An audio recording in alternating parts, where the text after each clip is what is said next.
लगाकर जो 1200 किलोमीटर की दूरी तय करे, 100 योजन, एक योजन में 12 किलोमीटर, तो 100 योजन में कितना हुआ? एक छलांग लगाकर जो 1200 किलोमीटर जा सकता है वही राम जी का कार्य करेगा। बोल के संपाति चले गए। अब सारे कपि बैठे हैं, आपस में चर्चा शुरू है, कौन जाएगा 100 योजन, कौन जाएगा? भिलाई से 1200 किलोमीटर दूर कौन सा शहर है?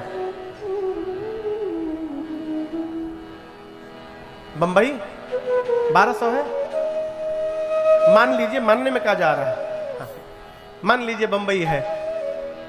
संपाति बोले भिलाई पावर प्लांट से जंप लगावे तो जाके बंबई के गेटवे ऑफ इंडिया में उतरे। इतनी लंबी छलांग जिसको लगाने की, जिसके पास शक्ति है 100 योजन की, वही काम करेगा। संपाति गए, सब कपि आपस में बैठे हैं कौन जाएगा हो, इतनी दूर कौन जा सकता है? एक कपि ने कहा हम कहा बताएं, 20 योजन तो हम एक बार चले गए थे, 20 योजन। दूसरे कपि ने कहा तुम क्या गए हो, 30 योजन मैं जाकर के बैठा हूं। एक कपि को और जोश आया, बोले तुम 30? बोले जामवन जी हमरे नाम के आगे 50 योजन लिखिए, हम 50 योजन जा सकते हैं, एक छलांग में 50 योजन। जामवन जी देखिए सब धीरे धीरे बढ़ने लगे, 20 से 30, 30 से 50। जैसे कपि ने कहा मैं 50 योजन, जामवन जी बोले बहुत सुंदर, बजाइए ताली इनके लिए, 50% कवर हो गया, 50 योजन। और कोई वीर बैठा है यहां पर 50 योजन के आगे जाने वाला। एक कपि बोला 70 योजन चला जाऊंगा मैं। बोले इनके लिए डबल ताली बजाइए, 70 योजन। हिम्मत बांधिए, वीर तुम बढ़े चलो, धीर तुम बढ़े चलो, सामने पहाड़ हो तो सिंह सीताहार हो। कौन जाएगा 70 योजन के आगे? एक कपि पूरा सांस भर रहा है। जामवन जी बोले जल्दी बोलो, जल्दी, कितना लिखी तहरी नाम के आगे? बोला 90 योजन चला जाऊंगा। जामवन जी बोले बहुत सुंदर, बस पहुंचने वाले हो, एक बार हिम्मत भरो, 100 योजन पूरा, एक बार और। कौन जाएगा 100 योजन? अब कोई सांस नहीं ले रहा है। बाकी जितने बानर थे सब 90 योजन वाले का मुंह देख रहे थे। एक कपि बोला ऐसे ही फेंक दिया है, जा नहीं पाएगा। 90 योजन वाला, जामवन जी कह रहे हिम्मत बानी, आप जा सकते हैं। 90 योजन वाला, हम जाएं? जामवन जी हाथ पकड़ के बैठे हैं। बोले कहां जाओगे, कहां जाओगे? 90 नहीं 99 योजन भी जाओगे तो समुद्र में डूब जाओगे। 100 योजन जाना है। आप लोग अपने आप को युवा कहते हो, शर्म नहीं आती युवा कहने में? मैं बूढ़ा हो गया हूं, शरीर में बल नहीं है पहले के समान। मेरी जब जवानी थी उस समय भगवान बलि को बांधने के लिए त्रिविक्रम रूप धारण किए थे, और भगवान का जो स्वरूप बढ़ा था अपनी जवानी में, 2 घड़ी के भीतर मैंने उस स्वरूप की 7 परिक्रमा मारी थी। तब मेरी जवानी थी। आज मैं जवान रहता तो मैं बताता 100 योजन किसे कहा जाता है।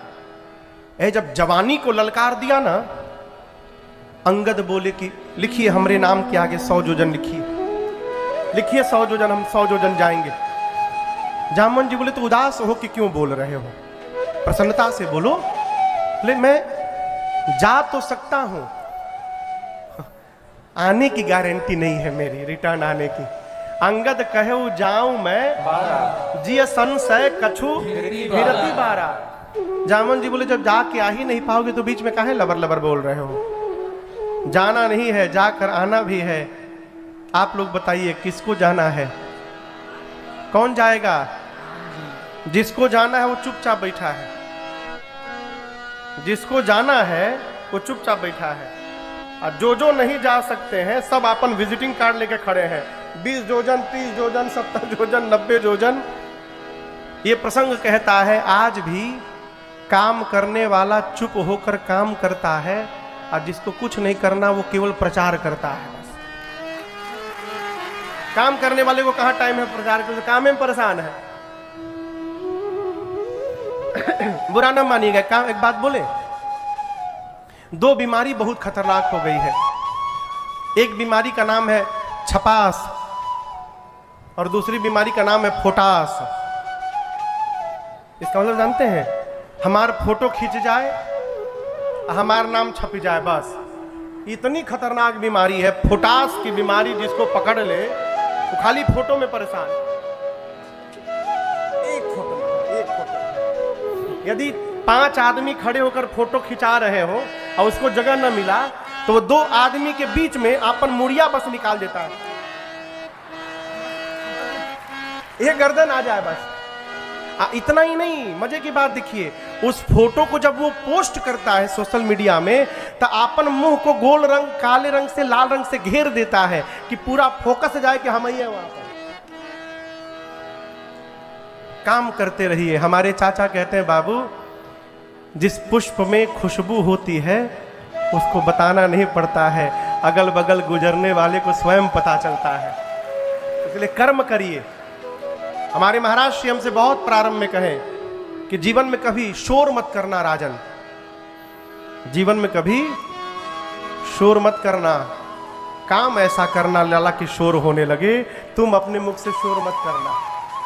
हनुमान जी चुपचाप बैठे हैं। जामवंत जी गए हनुमान जी के पास और जाकर बोले, पवन पुत्र हैं आप, पवन के समान आपका बल और वेग है, आप तो जा सकते हैं उस पार, कहिए जाएंगे ना? हनुमान जी महाराज, राम सिया राम जय जय राम, राम सिया राम जय जय राम, राम सिया राम जय जय राम, राम सिया राम जामवंत जी बोले, कवन सुकाज कठिन जग माही, कवन सुकाज कठिन जग माही, जो नहीं होई तात तुम पाही, जो नहीं होई तात तुम पाही। जामवंत जी बोले, हे हनुमान जी, संसार का कौन सा कार्य आपके लिए संभव है जो आप नहीं कर सकते? आप कुछ भी कर सकते हैं, आप जाएंगे ना उस पार। हनुमान जी, जामवंत जी बोले, आप कीर्तन करने के लिए आए हैं, हम लोग यहाँ कीर्तन करने आए हैं, कीर्तन का टाइम है ये। आपका अवतार क्यों हुआ है, आपको कुछ याद है हनुमान जी? हनुमान जी बोले, कुछ याद नहीं है। श्री जामवंत जी ने स्मरण दिलाया हनुमान जी को, राम काज लगी तब अवतारा, सुनतहि भयउ पर्वताकारा, राम काज लगी तब अवतारा, सुनतहि भयउ पर्वताकारा। कहा है हनुमान जी, सुने, राम काज लगी मम अवतारा। गोस्वामी जी कहते हैं, हनुमान जी सुने और सुनतहि भयउ पर्वताकारा, मैं पार नहीं करूंगा, खेल खेल में लांघ जाऊंगा, रावण को पकड़ के मसल के मार दूंगा, नहीं तो कहिए रावण को उसकी सेना के साथ समाप्त कर दूं, वरना कहिए पूरी लंका को त्रिकूट पर्वत के साथ हाथ में उठाकर आपके सामने ला के रख दूं। क्या करूं मैं, क्या करूं? तुरंत बताइए, रावण को मारूं, सेना को मारूं कि लंका लेकर आऊं?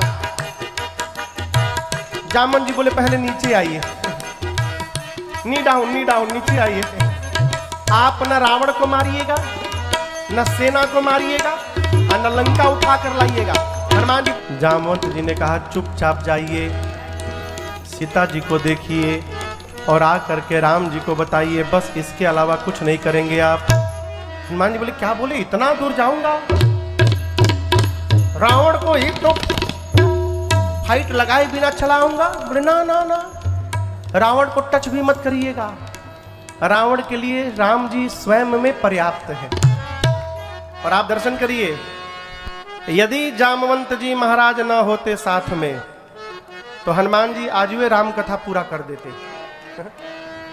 जाते रावण को मार के चले आते मां को लेकर के। जामवंत जी बोले, नहीं, उनको टच न करिएगा रावण को, उसके लिए प्रभु पर्याप्त है। जामवंत जी ने कहा, कपियों की सेना खेल के लिए रहेगी साथ में, राम जी जाएंगे, निशाचरों को मार करके राम जी ही सीता जी को लेकर के आएंगे। भगवान के इस चरित्र को नारद आदि मुनि सदैव गाएंगे। अब भगवान की इस कथा को, आगे की कथा सुंदर कांड में प्रवेश करती है। सुंदर कांड सब प्रकार से सुंदर। प्रारंभ में गोस्वामी जी ने 3 श्लोक लिखे और जामवंत जी की बात हनुमान जी को बड़ी अच्छी लगी। कौन सी बात? जाइए सीता जी को देख करके आइए और आकर के राम जी को बताइए। यहीं से सुंदरकांड की कथा प्रारंभ होती है। बाबा जामवंत जी की बात श्री हनुमान जी को बहुत अच्छी लगी और बोले कि मैं जा रहा हूं सीता जी का पता लगाने, जब तक मैं पता लगाकर वापस न आ जाऊं। बाकी कपियों से हनुमान जी बोले तब तक आप लोग यहां से जाइएगा मत। कहां से? कहां से? समुद्र के किनारे से। क्यों? मैं पता लगाने जा रहा हूं, कार्य अवश्य पूर्ण होगा, पता लगाकर आ जाऊंगा, फिर हम लोग यहां से साथ में चलेंगे, तब तक आप लोग प्रतीक्षा करिए। चतुर जीव रहता ना, चतुर व्यक्ति कोई, तो कहता कि आप लोग जाइए, जाकर बताइए हनुमान गए हैं, मैं पता लगा कर आता हूं। कहां रहिएगा यहां पर? हनुमान जी सोचे यदि मैं बाद में गया पता लगाकर तो सब कहेंगे कि हनुमान ने पता लगाया है, और यदि मैं सबको ले करके जाऊंगा तो कहा जाएगा कि सबने मिल करके पता लगाया है। इसीलिए हनुमान जी बोले प्रतीक्षा करिए, यहां से जाइएगा मत तुरंत। ये कथा कहती है जीवन में हमेशा सत्कर्म के उपलब्धि को बांटिए। क्या करिए? ये बतिया समझ में आ रहा है? जो भी जीवन में सत्कर्म बन पड़े उसके श्रेय को अपनों में बांट दीजिए। हमने नहीं किया, सबने मिल करके किया। आप देखिए भगवान इतना कुछ बनाए हैं, आज तक कहीं आप नाम लिखे हैं राम जी? आदमी एक प्लास्टिक का चम्मच बनावत है ना, तो के ऊपर नाम लिखता है हम बनाए हैं। लेकिन भगवान ने पूरी सृष्टि बना दी। कहो नाम लिखे? यहाँ खोपड़ी पर लिखा है मेड बाय गॉड, लिखा है? क्या कहें? नहीं लिखा है। इसलिए देखिए जिसको जानना है वो जान रहा है। गांवों में जब कथा होती है ना चंदा ले करके, तो कई बुद्धिमान महापुरुष क्या करते हैं, 50 लोग से चंदा ले करके और अपने नाम से लिखवा के जमा कराते हैं। वो लिए भले उनका 1 रुपया ना लगा हो। बोला भैया लेंगे 50 आदमी से, लेकिन जमा कराएंगे अपने नाम से। भगवान तो जान रहे हैं केकरी केकरी घरे से मांग कर आप लाए हैं, इसलिए इससे बचा जाए। देवताओं ने हनुमान जी के बल बुद्धि का पता लगाने के लिए एक सुरसा को भेजा, जिनका नाम था सुरसा। क्या नाम था? ये सर्पों की मां है। सुरसा नाम अहिन के माता। सुरसा जी हनुमान जी के सामने आके खड़ी हो गई, बोली ऐ बानर, देवताओं ने तुमको भोजन बना के परोसा है मेरे सामने, मैं तुमको खाऊंगी। हनुमान जी सोचे उन्हीं देवताओं को बचाने जा रहा हूं, और देवता हमको भोजन बना के परोस दिए। बोली अच्छा ठीक है, तुमको बहुत भूख लगी है, थोड़ा बर्दाश्त कर लो, मैं बहुत आवश्यक कार्य से जा रहा हूं। मां की सूचना राम जी तक पहुंचा दूं, उसके बाद स्वयं मैं तुम्हारे मुख में चला आऊंगा।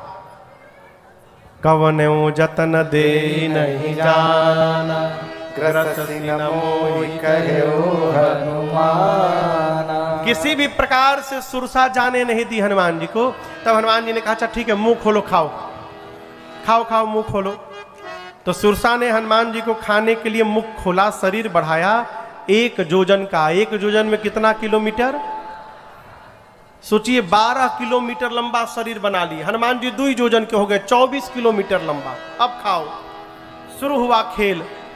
सुरसा ने 1 योजन का शरीर बनाया, तो हनुमान जी जोर से बोलिए 2 योजन। सुरसा 4 योजन, तो हनुमान जी। सुरसा 16 योजन, तो हनुमान जी। सुरसा 50, तो हनुमान जी। गोस्वामी जी कहते हैं बढ़ते बढ़ते सुरसा ने 7 योजन ते आनन कीन्हा। आनन यानी मुख। सुरसा ने 1200 किलोमीटर लंबा मुख खोला अपना, 100 योजन का। हनुमान जी सोचे इतना बड़ा मुख खोल ली 100 योजन का, यदि मैं 200 योजन का हो जाऊंगा तो मैं लगभग 2500 किलोमीटर लंबा, इतना लंबा हो जाऊंगा तो मेरा दाहिना हाथ राम जी के पास रहेगा, अब बायां हाथ सीता जी के पास पहुंच जाएगा। फिर राम जी सोचेंगे हनुमान जी कर क्या रहे हैं, इनको भेजा था सामने, ऊपर कहाँ जा रहे हैं। हनुमान जी सोचे क्या भरोसा मेरे 200 होने के बाद ये 300 की नहीं होगी। 1 योजन से प्रारंभ करके 100 योजन तक शरीर बना लिया इसने, अब बड़ा होने से काम चलने वाला नहीं है। सुरसा ने 100 योजन का जैसे मुख खोला, हनुमान जी अति लघु रूप पवन सुत। श्री हनुमान जी महाराज लघु नहीं अति लघु रूप धारण किए और सूक्ष्म रूप बनाकर हनुमान जी सुरसा के मुख में गए भीतर शरीर में और जाकर बाहर आ गए। बाहर आकर बोले अब तो मैं तुम्हारे मुख के भीतर जाकर के बाहर आया हूं, क्या अब भी मुझे खाओगी? सुरसा मुस्कुराई, बोली हनुमान जी मैं आपको खाने नहीं आई थी, देवता मुझे आपके बल बुद्धि का पता लगाने के लिए भेजे थे। हनुमान जी बोले क्या पता चला? सुरसा बोली आपके बढ़े हुए रूप का दर्शन मिला, इससे आपके बल का पता चल गया और मुझसे छुटकारा पाने के लिए आपने छोटका रूप बना लिया, इससे आपके बुद्धि का पता चल गया, आप बल बुद्धि के अपार भंडार। देखिए जीवन में ना छोटा बन के रहिएगा तो समस्या में से बाहर निकल जाइएगा। सब समस्या ही बड़ा बनने के कारण है। हनुमान जी जब तक बड़े होते गए समस्या बड़ी होती गई। हनुमान जी जैसे छोटा रूप बनाए समस्या के भीतर जाके बाहर चले आए। इसीलिए हमेशा छोटा बन के रहिए। क्यों कह रहा हूं छोटा बन के रहिएगा, जहां जाइएगा आशीर्वाद मिलता रहेगा। अब बड़ा बन के रहिएगा, जहां जाइएगा आशीर्वाद देना पड़ेगा। आशीर्वाद का इनकमिंग अच्छा है कि आशीर्वाद का आउटगोइंग अच्छा है? बोलिए बोलिए। इनकमिंग अच्छा है आशीर्वाद का, इसलिए आशीर्वाद लेने के लिए छोटा बनना चाहिए। हनुमान जी छोटा बने, सुरसा जो खाने आई थी आशीर्वाद दे गई। हनुमान जी चले लंका के ठीक पहले समुद्र में रावण ने एक राक्षसी को बिठाया है जिसका नाम है सिंहिका। ये राहु की मां है। सिंहिका का काम था आकाश में उड़ने वाले जीव जंतुओं की परछाई पकड़कर पानी में खींच के डुबो के मार देती थी। हनुमान जी के साथ यही काम किया उसने। सोई छल हनुमान कहा और तासु कपट कपि तुरत ही। उसने हनुमान जी की छाया पकड़कर लगी नीचे खींचने। हनुमान जी सोचे आगे जा रहा था, मैं नीचे क्यों जाने लगा? तब तक देखे ये तो सिंह का खींच रही है। हनुमान जी शरीर को और हल्का कर दिए और जैसे सिंह का खींच कर नीचे आई हनुमान जी को लाई। हनुमान जी मुष्टिका बांधे और एक मुष्टिका सिंहिका के सिर पर मारा। जय श्री राम। क्या हुआ? क्या हुआ? सीताराम। क्या हुआ? मर गई। ताहि मारी मारुत सुत बीरा बारिधि पार गयो। हनुमान जी एक शिखर पर चढ़े, लंका के चारों तरफ देखे, विशाल वीर योद्धा दिखाई पड़े। हनुमान जी बोले दिन में जाना ठीक नहीं है, रात के अंधेरे में जाऊंगा। और जैसे शाम को अंधेरा हुआ हनुमान जी छोटा सा रूप बना, हनुमान जी महाराज दबे पांव रात्रि के अंधकार में छोटा सा रूप बनाकर लंका में प्रवेश करने लगे। लंका के मेन गेट पर एक राक्षसी है, उसका नाम पता है क्या है? बोलिए। लंकिनी। और आपको सुनकर आश्चर्य होगा, ये लंका की इमिग्रेशन ऑफिसर है। आप कहीं भी विदेश भारत के बाहर जाइए ना, नेपाल उपाल छोड़ के, नेपाल में पासपोर्ट वासपोर्ट नहीं लगता है। नेपाल के अलावा कहीं दूसरे देश जाइए तो जो दो चीज चाहिए, एक तो पासपोर्ट चाहिए, दूसरा का वीजा चाहिए। जैसे आप वहाँ उतरे एयरपोर्ट पर, चाहे पानी के रास्ते पोर्ट पर उतरे, तो वहाँ अधिकारी बैठे रहते हैं, इमिग्रेशन ऑफिसर। वो आपका पासपोर्ट चेक करते हैं, वीजा चेक करते हैं, पूछते हैं क्यों आए हैं, कहाँ आए हैं, कब तक रहेंगे, कौन बुलाया है, खर्चा पानी कैसे चली देश में, कहिया लौट के जाइएगा, रिटर्न टिकट दिखाइए। सब उनको लगे नहीं नहीं आप रुकेंगे नहीं, चले जाएंगे, तब वो पासपोर्ट पे ठप्पा लगाते, कहते अब भीतर जाइए। तो ये जो लंकिनी है ये लंका की इमिग्रेशन ऑफिसर है। हनुमान जी अंधकार में दबे पांव धीरे धीरे प्रवेश करने लगे। लंकिनी की दृष्टि चली गई, बोले अरे मेरे रहते हुए लंका में चोर की भांति एंट्री, डंकी मार के आ रहा है लंका में। चिल्लाई हनुमान जी पर। लंकिनी ने हनुमान जी को सट कह दिया, ऐ सट, तू जानता नहीं है मोर आहार जहां लगी चोरा। लंका में जो चोरी करने आता है मैं उसको पकड़ के मार के खा जाती हूं। कौन बोला? किससे बोली?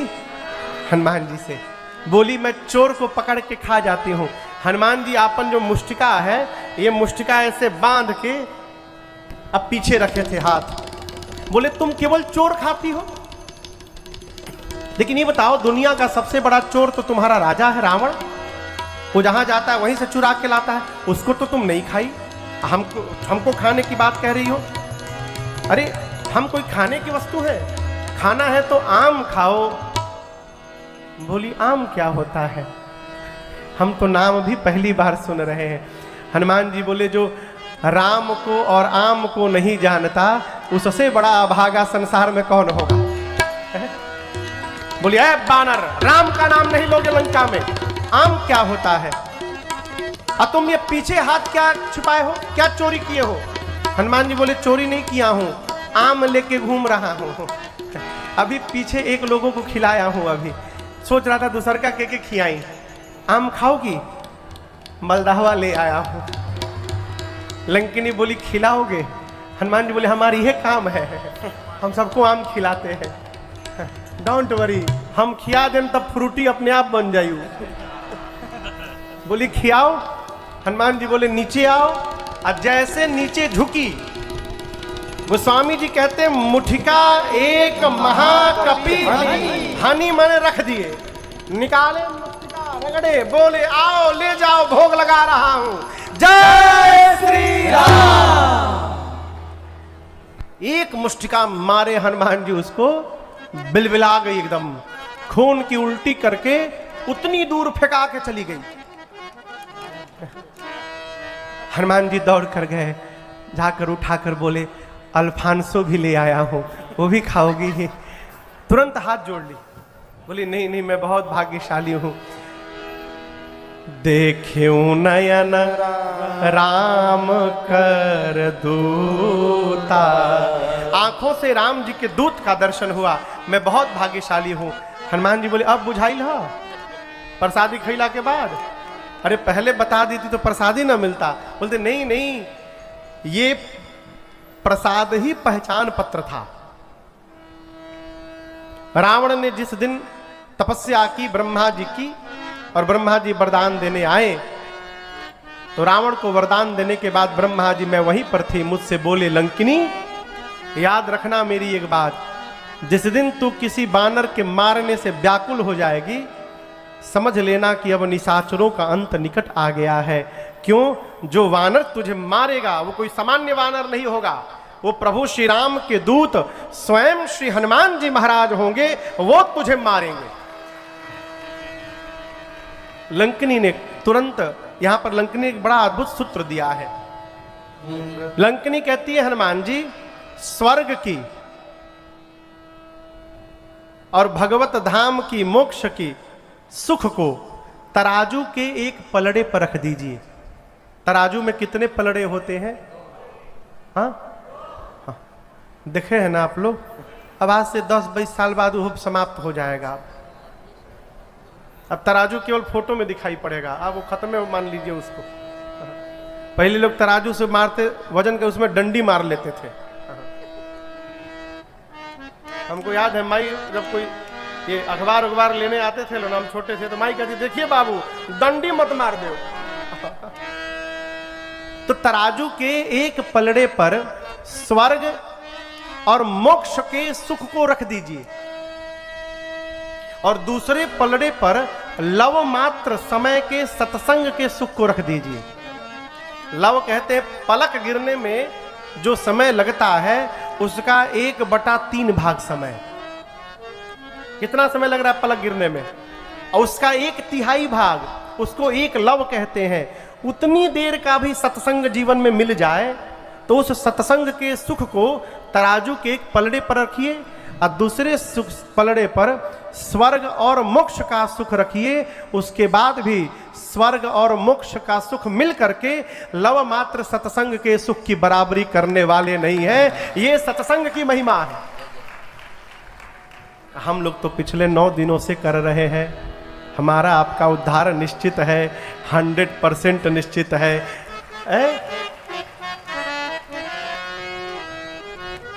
चलो बजा दिलो तक आए तक। कबीरदास जी कहते हैं, लंकिनी ने हनुमान जी को अनुमति दी, प्रविशि नगर की जय सब काजा, हृदय राखि कौशलपुर राजा। हनुमान जी लंका में प्रवेश किए और आपको बताऊं पूरी रात हनुमान जी घूमते रहे। जहां जहां गए रात्रि में हनुमान जी को वीर योद्धा दिखाई पड़ते गए। कहीं भी सीता मैया का पता नहीं चला। मंदिर मंदिर प्रतिकर शोधा, देखे जहां तहां अगणित जोधा। रावण के घर में गए, गयो दशानन मंदिर माही, अति विचित्र कही जात सुनाही। वहां पर देखा रावण मदिरा पीकर सोया था, सीता जी वहां भी नहीं मिली।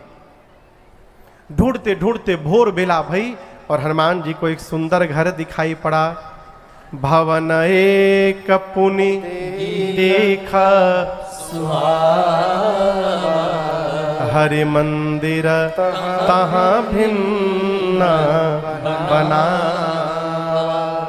एक सुंदर घर दिखाई पड़ा। सुंदर क्यों कह रहे हैं गोस्वामी जी? इस क्या बने थे? धनुष बाण। आंगन में मां तुलसी जी का विरवा लगा था। और ये दो दृश्य देख करके श्री हनुमान जी को ये समझने में विलंब नहीं लगा कि अवश्य भगवान के किसी भगत का घर है। आप समझ रहे हैं इस प्रसंग को? ये कथा कहती है कि यदि हम भक्त हैं तो हमको ना बताना पड़े, हमारा घर ही बतावे कि हम भगत हैं। घर का वातावरण ही ऐसा हो कि जो घर में प्रवेश करे वो जान जाए कि ये भगत जी का घर है। एक घर में हम लोग गए, बनारस में, विनय जानते हैं, मैं नाम नहीं लूंगा किसका घर। उनके घर में ड्राइंग में यदि आप अचानक पहुंच जाइएगा ना, आपका खून सूख जाएगा। बाघ का छाल लटका है बड़का, और केवल छाल नहीं है, बाघ का मुंह भी निचवा लगा है, उसमें रुई हुई भर करके असली पूरा चेहरा और पूरा खाल उसमें लटका है। विशाल एक दीवार पर अचानक खड़ा कर दिया जाए, आधा परान गई। बहुत बड़े आदमी है? हम लोग कौन से राज घराने में गए थे? इसी छत्तीसगढ़ में, सारंगगढ़ में। सारंगगढ़ आप लोग जानते हैं, छत्तीसगढ़ों में एक गढ़ है सारंगगढ़। तो वहां हम लोग एक बार कथा करने गए, बहुत साल, 10 साल पहले की बात है। तो वहां का जो राज परिवार है, वहां से निमंत्रण आया महाराज के घर में, एक बार कृपा करे तो हम लोग गए, पूरी टीम थी हमारी। तो वहां जब गए तो वहां पर वर्तमान में जो थे वो हमको पूरा राजमहल दिखाए। मैं कुछ बोला नहीं। जिस रूम में जाऊं कहीं हिरण का मुंह लटका है, कहीं किसी जानवर का मुंह लटका है। सबको पुराने राजा मार मार के शिकार करके और उस जीव के सिर से उस घर को सजाए हुए हैं। अब आप बताओ, जिस घर में जानवर का सिर शोभा पा रहा है उस घर में भगवान रहेंगे कि भूत रहेगा आकर के? अब आप अन्यथा ना लीजिएगा इसको। घर में ऐसी वस्तुएं लगा कर रखिए कि जिनको देखने के बाद न चाहते हुए भी भगवान की याद आ जाए, हमारा जीवन धन्य हो जाएगा। हमसे लोग पूछते हैं, महाराज दिन भर भगवान की याद बनी रहे, इसके लिए क्या उपाय है? हम तो भूल ही जाते हैं। हम कहा, आप नहीं भूलते हैं, हम भूल जाते हैं। भूल जाते हैं ये घटना नहीं है, याद आने के बाद फिर नहीं लगते हैं ये घटना है। तो किसी ने पूछा, महाराज दिन भर भगवान की याद बनी रहे, इसके लिए क्या उपाय है? तो इसके लिए सबसे सरल उपाय आपको मैं बता रहा हूं। अपने घर में, अपनी गाड़ी में, अपने ऑफिस में, जहां भी आप रहते हैं, बैठते हैं, चारों तरफ भगवान का नाम लिख करके रखवा दीजिए। नाम लिखवा करके। उससे क्या होगा महाराज? उससे ये होगा, काम करते करते जैसे आपकी दृष्टि उधर जाएगी, आपकी जिह्वा पढ़े चाहे मत पढ़े, आपकी आंख पढ़ लेगी कि ये भगवान का नाम है और भगवान की याद बनी रहेगी। हनुमान जी घर देखे प्रसन्न हो गए, लेकिन मन में तर्क करने लगे कि लंका निश्चर निकर निवासा, यहाँ कहाँ सज्जन कर बासा। मन महु तर्क करे कपिलागा, ते ही समय विभीषण जागा। हनुमान जी सोचने लगी लंका में भगत जी कहां से आ गए हो। लंकों में भगत जी रहते हैं कहा, राक्षसों की नगरी में भगत जी, घर तो भगत जी का है, लेकिन ये राक्षसों के बीच में भगत जी कहां से आ गए। आपको भी आश्चर्य हो रहा है ना कि लंका में भगत जी कहां से आ गए। आश्चर्य न होइए। एक सब्जी है जिसका नाम है आलू। जानते हैं आप लोग? कौन कौन आलू को जानता है? अच्छा ये बताइए, आलू को प्रेम कौन कौन करता है? बहुत बढ़िया सब्जी है आलू। आलू जैसा कोई सब्जी नहीं। व्रत में आलू खा लीजिए, कुछ नहीं है तो आलू भून लीजिए, आलू का हलवा बना लीजिए। क्या हो? आलू सस्ता है। हाँ? आलू सस्ता है, बहुत सस्ता। हमारे विकास जी कह रहे महाराज जी अभी आलू सस्ता हो गया है। आलूए के काम बका अपन। चिप्स बना लीजिए, वो क्या कहला था अंगूरी वाला, फिंगर चिप्स बना लीजिए। हाँ, छोला बनाइए, छोला कम आलू डाल दीजिए, पनीर में कम पनीर आलू डाल दीजिए, कुछ नहीं आलू का ग्रेवी वाला सब्जी बना लीजिए। आलू ऐसा सब्जी सबके साथ मिक्स हो जाए। जिस प्रकार धरती के हर कोने में जाइए आलू मिलेगा, उसी प्रकार धरती के हर देश में जाइए कोई ना कोई भगवान का भक्त वहां मिलेगा, अवश्य मिलेगा। लेकिन एक शर्त है, भक्त से यदि मिलना है तो स्वयं को पहले भक्त होना पड़ेगा।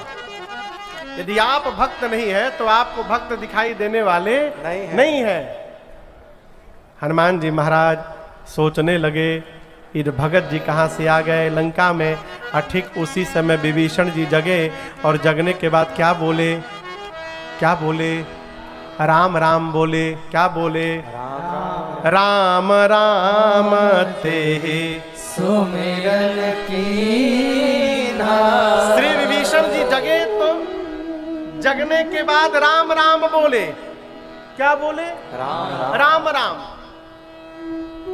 ये कथा कहती है यदि भगत से मिलना है तो आप भी भगवत नाम का उच्चारण करिए। आप बुरा ना मानिएगा, गांव में जब पहले बारात जाया करता था, बारात का आगमन होता था, तो बारात जहां रुकती थी जनवासे में, बारात के आने के आधे घंटे के भीतर, विनोद भैया, आधे घंटे के भीतर जनवासे में रगड़ने वाले एक गोल बना के बैठ गए। तनिबा हो रगड़वा, वो अलग गोल बना लिए। फेंटने वाले अपन अलग गोल बना लिए, सीताराम वाले अलग गोल बना लिए, और माला जपने वाले अलग गोल बना लेते हैं।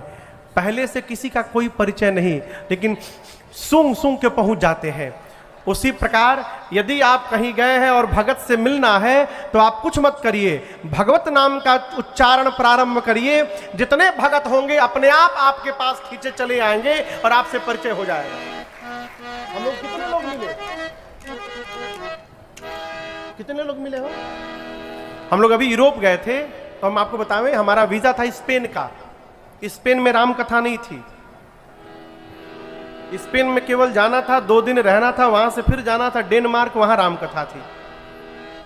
तो जब हम लोग दिल्ली नहीं आबू धाबी से फ्लाइट पकड़े, तब तक नहीं पता था कि वहां कौन मिलेगा।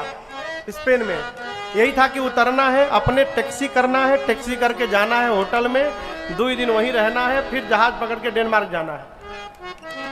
रघुनाथ जी की कृपा देखिए, जैसे स्पेन उतरे मैड्रिड एयरपोर्ट पर फोन आया, महाराज जी हम आप लोग को लेने के लिए आए हैं और रात का भोजन हमारे घरे होने वाला है आपका।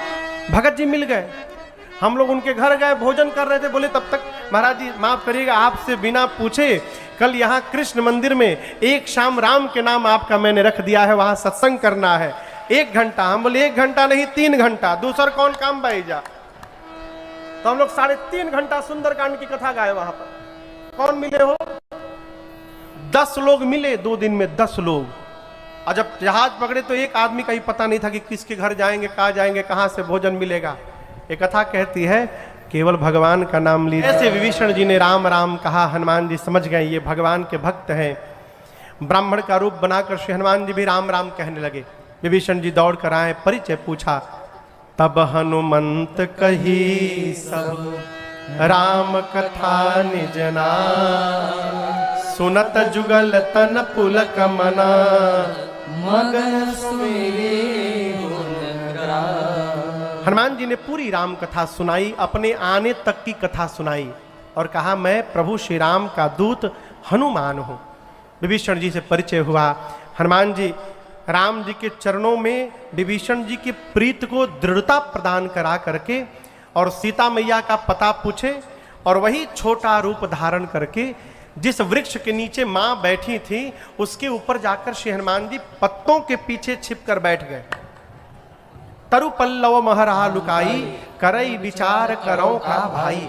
हनुमान जी छिपकर बैठ गए, सोचने लगे क्या करूं।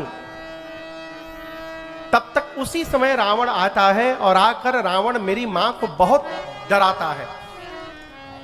रावण केवल इतना कहता है कि एक बार मुझे देख लो, सीता मैया से, एक बार बिलोकु मम ओरा।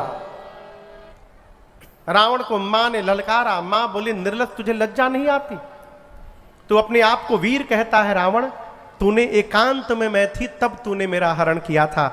यदि तू वीर रहता तो तू मेरे प्रभु के सामने मुझे उठा कर लाता। तेरी क्षमता जुगनों के बराबर नहीं है और मेरे प्रभु सूर्य के भांति है। रावण इतना अपमान सुना, निकाला चंद्रहास खड्ग, बोला सर को धड़ से अलग कर दूंगा। मंदोदरी जी ने हाथ पकड़ लिया, कहा यह उचित नहीं होगा। रावण ने मां की सेवा में जो मुख्य राक्षसी थी त्रिजटा, उनसे कहा समझाओ सीता को, 1 महीने में मेरी बात नहीं मानेगी, इसी चंद्रहास खड्ग से सर को धड़ से अलग कर दूंगा। डरा करके रावण गया है। इधर त्रिजटा जी बाकी राक्षसियों से बोली देखो जो रावण बोला है उस पर ध्यान मत देना, मैं जो बताने जा रही हूं उसको ध्यान से सुनो। रावण के आने के पहले भोर में मैंने सपना देखा है। क्या? आज सपने बानर लंका जारी, सपने बानर लंका जारी, जातु धान सेना सब मारे, जातु धान सेना सब मारी, हर आरूढ़ नगन 10 सीसा, हर आरूढ़ नगन 10 सीसा, मुंडित सिर खंडित भुज बीसा, मुंडित सिर खंडित भुज बीसा, एहि विधि सो दक्षिण दिशि जाए, एहि विधि सो दक्षिण दिशि जाए, लंका मनहु विभीषण पाए, लंका मनहु विभीषण पाए, लंका मनहु विभीषण पाए, लंका मनहु विभीषण पाए। त्रिजटा कहती है राक्षसियों से कि रावण जो जो बोला है उसको भूल ही जाओ, मैं जो बता रही हूं उसको ध्यान से सुनो। क्या? भोर में मैंने एक सपना देखा है कि लंका में एक बानर आ गया है और उस वानर ने पूरी लंका में आग लगा दी है, राक्षसों को मार दिया है। रावण के 10 सिर मुंडित हो गए, 20 भुजाएं कट गई। रावण नंगा होके गधे पर बैठा है और दक्षिण दिशा में गया, यानी मर गया। विभीषण लंका के राजा हो गए हैं। लंका में राम जी के नाम की जय जयकार हो रही है और सीता जी राम जी को मिल गई हैं और ये सपना आज ही रात में सही होने वाला है। ओई ही सत्य गए दिन 4 दिन नहीं, दिन 4 यानी दिन में जो चलते हैं सूर्य नारायण, रात को जैसे जाएंगे आज ये सपना सही होगा। हनुमान जी ऊपर बैठ के सुन रहे थे। हनुमान जी बोले मुझको तो राम जी ने कहा था केवल सीता जी को देख के चले आओ। जामवंत जी ने भी कहा सीता जी को देख करके आ जाइएगा। ये कहती है बानर आया है, लंका में आग लगा दिया है। लग रहा है कि मेरे आने के बाद ये सारा प्रोग्राम अपडेट हुआ है वहाँ पर, तो मेरे पास सूचना भेजने के लिए भगवान ने इसको सपना दिखा दिया। हनुमान जी बोले प्रभु सब करके आऊँगा। पूरा दिन बीता। रात्रि में सीता मैया इतनी विह्वल है कि माँ शरीर को समाप्त करने के लिए अग्नि मांगती हैं। चंद्रमा से, तारों से, अशोक के पत्तों से मां की व्याकुलता हनुमान जी से देखी नहीं गई। और हनुमान जी भगवान की जो मुद्रिका थी, भगवान की जो अंगूठी थी, हनुमान जी हाथ में लेकर नहीं गए थे। कहां लेकर गए थे? प्रभु मुद्रिका मेली मुख माही। प्रभु की मुद्रिका हनुमान जी मुख में लिए थे। मुख से ऊपर से हनुमान जी मुद्रिका नीचे गिरा दिए। अब आप बताइए ये क्या है? प्लास्टिक का है? किसका है? सोने का। इसका क्या रंग है? अग्नि किस रंग का होता है? इसी रंग का।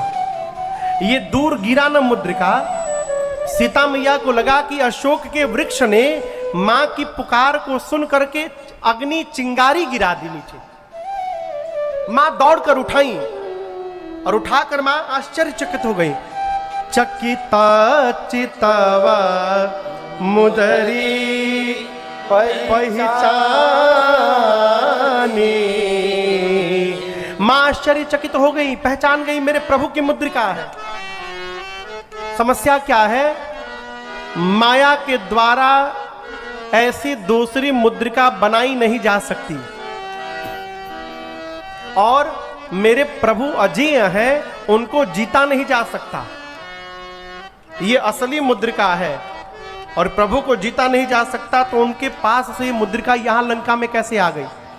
मां व्याकुल होकर सोचने लगी और मां की व्याकुलता देख हनुमान जी महाराज ऊपर बैठे हैं, ऊपर से कथा गाने लगे। भगवान की सौगंध लेकर कहता हूं मां, मैं राम जी का दूत हूं, यह मुद्रिका मां तो मैं आनी। मैं इस अंगूठी को लेकर के आया हूं, प्रभु ने आपको देने के लिए कहा था। मां समझ गई ये प्रभु के दूत हैं। मां ने पूछा लेकिन आप तो बानर हैं, अब प्रभु नर है, ये नर और बानर कैसे मिल गए एक साथ? हनुमान जी ने बाली और सुग्रीव की राम कथा सुनाई। मां को विश्वास हुआ। मां ने गोद में लेकर हनुमान जी से पूछा, हनुमान क्या आपके प्रभु मुझे याद करते हैं? हनुमान जी बोले, मां मैं अभी नहीं आया हूं, मैं सवेरे से यहीं बैठा हूं ऊपर ही, और पूरे दिन मैंने आपको देखा है। एक बात मैं कहूंगा मां, जितना आप मेरे प्रभु को याद कर रही हैं, मेरे प्रभु आपको 2 गुना अधिक याद करते हैं। ये मैंने देखा है मैया, 2 गुना अधिक याद करते हैं प्रभु। कुछ दिनों की बात है मां, और कुछ दिन बस। आप धैर्य रखिए, कपियों की सेना तैयार हो गई है, प्रभु आएंगे, निशाचरों को मार करके मां आपको लेकर के प्रभु जाएंगे। कुछ दिन और। मां बोली, आप हमको लेके नहीं जाओगे? हनुमान जी बोले, क्या बोले मां? ले जाने को तो मैं अभी आपको उठाकर लेके जा सकता हूं, अभी। हनुमान जी बोले, अब ही मां तू मैं जाऊं लेवाई, परंतु दुहाई रघुनाथ जी की मां, प्रभु ने आपको लाने के लिए नहीं कहा है हमसे, नहीं तो हम लेके चले जाते। कौन बोला? जिस समय हनुमान जी बात बोल रहे हैं उस समय हनुमान जी बस इतने बड़े हैं, इतने बड़े, मां की गोद में बैठे हैं। अब बोल रहे हैं, मां हम आपको उठा के लेके चले जाएंगे। मां सोची इनको उठा के मैं बैठी हूं, आइए मुझे उठाने की बात कर रहे हैं। मां ने कहा, अच्छा ये बताओ, उठाना बाद में, तुम्हारे प्रभु की सेना में जितने बानर हैं, सभी बानरों का साइज आप ही वाला है कि कोई आपसे भी लंबे चौड़े बड़े बानर हैं? हनुमान जी बोले, मां ये नकली है, असली रूप नहीं है मेरा, कहिए तो दिखा दूं एक बार। मां बोली, दिखाओ। हनुमान जी पीछे गए और एक बार भगवान के नाम का जय घोष किया, जय श्री राम।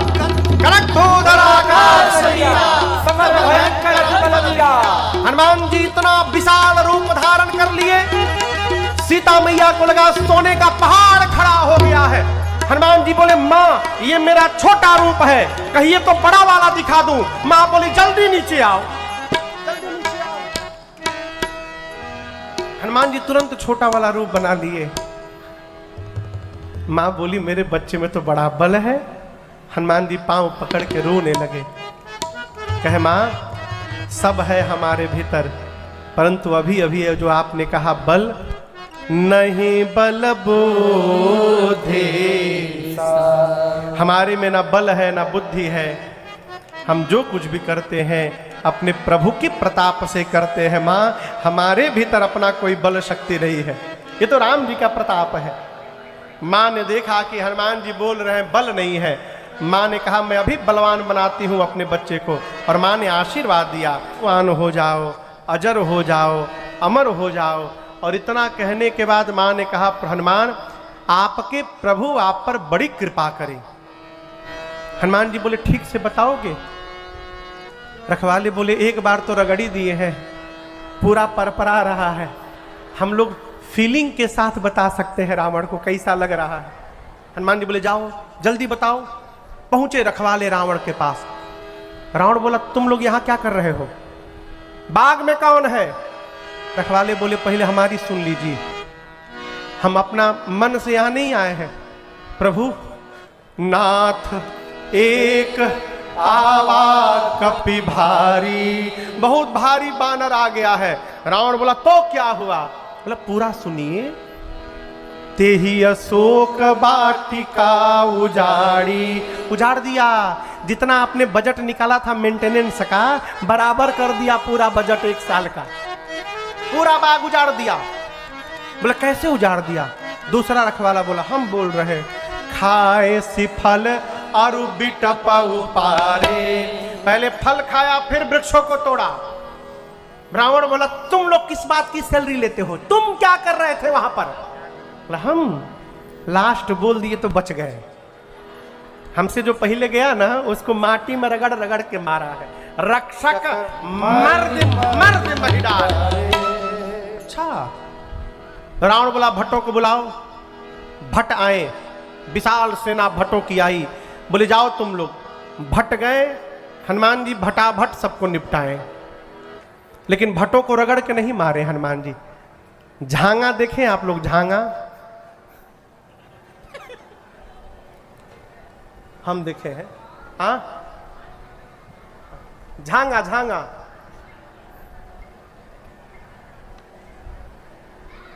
झाड़ू को लंबे डंडे में बांध करके तिवारी जी, और उससे जब गांव पे दुआर बहारते हो तो उसको झांगा बोलते हैं।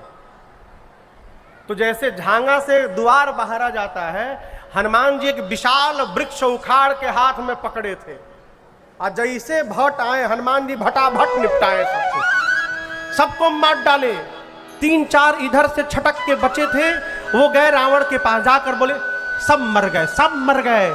रावण बोला रगड़ के मारा, इस बार स्टाइल बदल के मारा है, झाड़ू लगा के मारा हम लोग को। रावण बोला तुम लोग कैसे बच गए?